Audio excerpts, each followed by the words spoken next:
दोस्तों, समय पर किया गया क्रोध धर्म बन जाता है और समय पर दिखाई गई सहनशीलता पाप बन जाती है।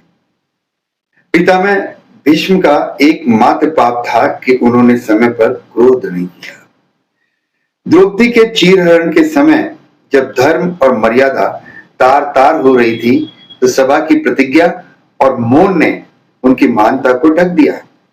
परिणाम स्वरूप उन्हें बाणों की शैया पर कष्टदायक लेटना पड़ा। जटायु का एकमात्र पुण्य यह था कि उन्होंने समय पर क्रोध किया।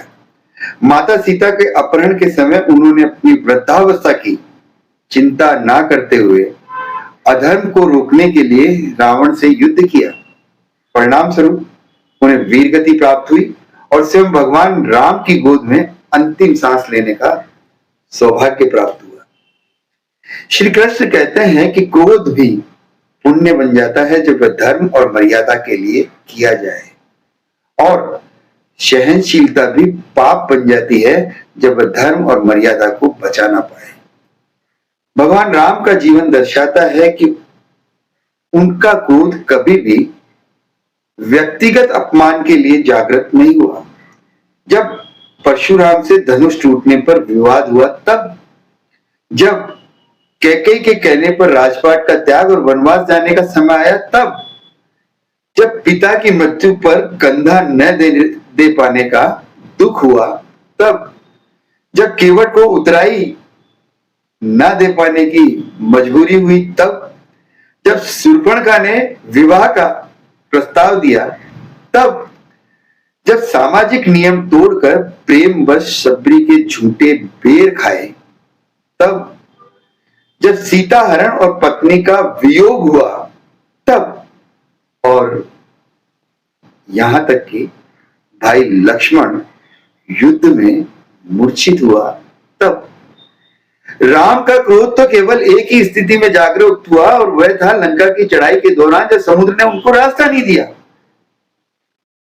जब विनय की पराकाष्ठा हुई, राम ने 3 दिन तक लाख कोशिशों और विनम्रता के साथ समुद्र से रास्ता मांगा और नहीं मिला। तो क्रोध की आवश्यकता तब पड़ी जब मूर्ख अहंकारी समुद्र ने आग्रह को स्वीकार नहीं किया। तो मर्यादा और धर्म की स्थापना के लिए अनिवार्य हो गया कि दंड का भय दिखाया जाए। यह क्रोध धर्म संगत था, क्योंकि यह हरण केवल सीता का नहीं, अपितु समस्त ब्रह्मांड की स्त्री जाति का हरण था। इसका उद्देश्य अधर्म को रोकना था। तुलसीदास जी ने इस क्षण का रामचरितमानस में इस प्रकार वर्णन किया है। विनय न मानत जलधि जड़, विनय न मानत जलधि जड़, गए दिवस 3 बीत, बोले राम सकोप तब, भय बिन होत न प्रीत। मेरा नाम है अरविंद टाक।